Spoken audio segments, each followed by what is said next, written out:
Miss, saglit lang. May sasabihin lang ako sa'yo. Oh, ikaw na naman. Alam ko na yung sasabihin mo. Sisiraan mo na naman sa akin yung mga kaibigan ko. Miss, narinig ko kasi kagapon yung pinag-uusapan nyo. Siguro naman narinig mo yung sinabi nila sa'yo, na Cobs. Oo, sinabihan nila akong Cubs. Kasi ang ibig sabihin daw nun, bagong kaibigan. Ano, may sasabihin ka pa ba? Miss, hindi yun yung ibig sabihin nun. Ang ibig sabihin nun, yung kapansanan mo. Negro, ayaw pang diretso yun eh. Miss, ibig sabihin ng Cubs, Kuba. Ganun ba mga kuya? Pero di pa rin ako naniniwala. Kasi alam ko na sinisiraan nyo lang sila sa akin. Sige miss, ikaw ang bahala. Miss, ganito na lang gawin mo. Siguro naman, pupunta ka sa kanila. Huwag ka muna magpakita. Pakinggan mo muna yung pinag-uusapan nila. Siguro naman, isa ka sa topic nila. Miss, sana naman makinig ka sa amin kasi nakakawa lang kami sa'yo.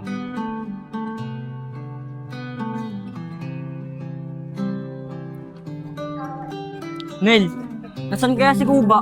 Wala pa hanggang ngayon eh. Ngayon na pa tayo naghihintay. Sabi niya, di ba? Lilibre niya tayo. Oo, sabi niya yun, lilibre niya tayo. Tsaka, hihingihan ko rin siya ng pera. Uy, Nel, bigyan mo rin ako dyan ah. Oo naman, di ka makawalan, Tin. Di ka rin magkakaroon. Pagtapos kitang samahan sa ginagawa mo kay Iya, tapos di mo ako bibigyan. Grabe ka naman. O bahala, Tin. Binibiro lang naman kita eh. Basta mamaya. O sige, Nel, asahan ko yan. Baka hindi na yung trip ginagawa mo ah. Baka na-inlove ka na talaga kay Iya. Sustin. Kahit anong sabihin mo, hindi ako magkakagusto dun. Tsaka kung may gusto ako sa kanya, di sana hindi ko siya peperahan. Eh pineperahan ko siya eh, kaya hindi ko siya gusto. Nel, tama yung naisip mo. Huwag kang magkakagusto sa Kuba na yun. Kasi, pag nakita ka ng ibang tao na kasama mo yun, bababatingin sa'yo. Tsaka yung mga tropa natin, pagtatawa ng kanon. Sustin, malabo yun. Uy, Iya! Saan pupunta? Nel, narinig natin yung pinag-uusapan natin. Oo nga eh. Tara, kabulin natin. Iya! Iya! Ba't dire-diretso ka? Junel, wag na kayo magpaliwanag. Narinig ko lahat ng pinag-usapan nyo ni Justin. Grabe kayo sa akin. Nagtiwala pa naman ako sa inyo. Iya, nagbibiroan lang kami ni Justin. Tsaka hindi naman totoo yung pinagsasabi namin ni Justin eh. Di ba, Tin? Oo, Iya. Tsaka kaibigan nga namin, di ba? Kaibigan? Kaibigan ng mga plastic. Simula ngayon, di nyo na ako mauuto pa. Wala, Tin. Sira yung plano natin. Oo kasi, pinag-usapan pa natin si Iya eh. Nel, malay ko ba doon dadaan yun? Kala ko kasi doon eh. Tara na, uwi na nga tayo.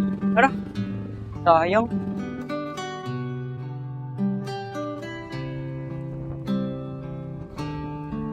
Tol, yun yung babae kanino. Kaya mo na yan, Negro. Di naman nakikinig sa atin yan eh. Hindi, nakapagtaka kasi. Hindi niya kasama yung tatlong lalaki. Negro, puntahan kaya doon babae. Para kasi malungkot siya. Tara.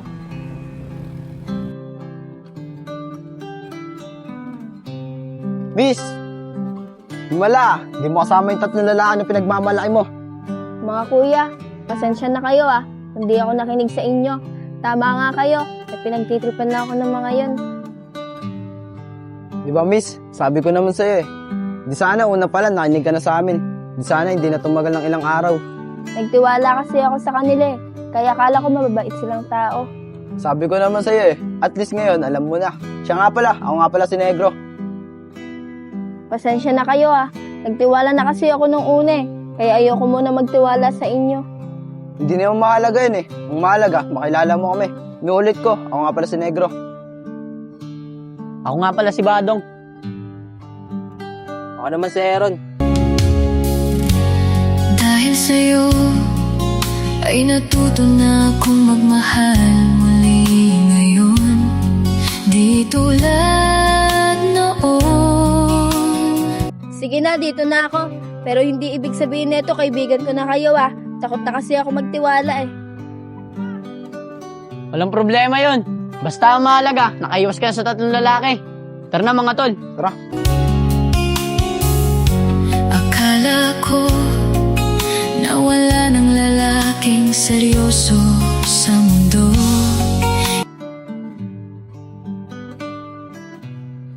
Tara mga tol, dito muna tayo tumambay. Dito natin hintayin si Iya. Nel, ba't natin hihintayin si Iya? Eh di ba galit na sa atin yun? Di yun, ako bahala. Kakusapin ko siya. Nel, bakit? Ano ba nangyari? Wala ka kasi kahapon eh, kaya hindi mo alam eh. Ito kasi si Justin eh. Binanggit-banggit ang pangalan ni Iya eh. Yan tuloy, narinig niya yung pinag-uusapan namin. Bakit, Nel? Ano ba yung pinag-uusapan nyo? Bakit nagalit si Iya? Paano ba naman to si Justin? Sinabi ba naman sa akin, baka mahulog ako kay Iya? Siyempre, sinabi ko, malabo yun. Tsaka sinabi ko na rin na niloloko lang natin siya. Eh hindi ko alam, nandun pala si Iya sa likod, narinig niya lahat. Nel, pasensya ka na. Di ba, sinabi ko naman sa'yo, hindi ko naman alam doon siya dadaan sa likod. Kaya nga eh, kahit ako rin eh, nagulat din ako, bigla siya nasa likod, para siya kaswang. Eh, Junel, paano yan? Wala naman lilibre sa atin. Kaya nga kakausapin ko siya eh, malay mo, masuyo ko pa. Sige, Nel, hintayin natin dito. Matusuyo mo pa yan.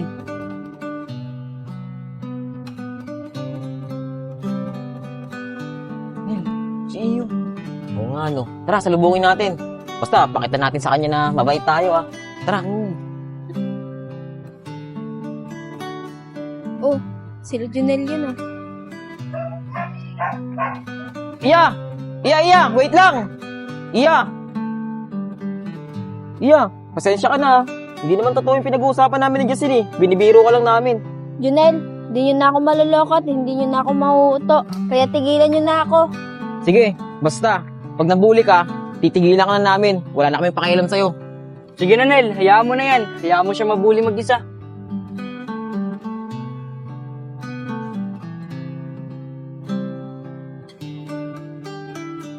Mga tol, di ba yun yung babaeng tiga Alasya? Bakit dito siya galing? Di ba tiga babayan? Malamang, kaya dyan yung dumaan. Baka iniiwasan niya yung tatlong loko. Tara, sabayan na natin. Kawawa naman eh. Tara.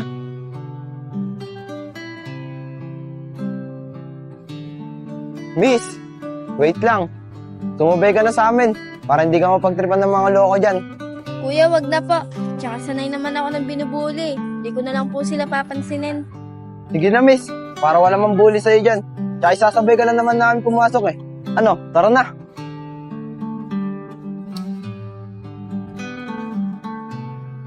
Nel, tignan mo. Kaya pala iniiwasan tayo ni Iya. May kaibigan na siyang iba. Kaya nga eh. Pero sigurado ako, peperahan lang din nila yan si Iya. Tayo Bakit patuloy yan? na walan. Tara, kaya mo yan.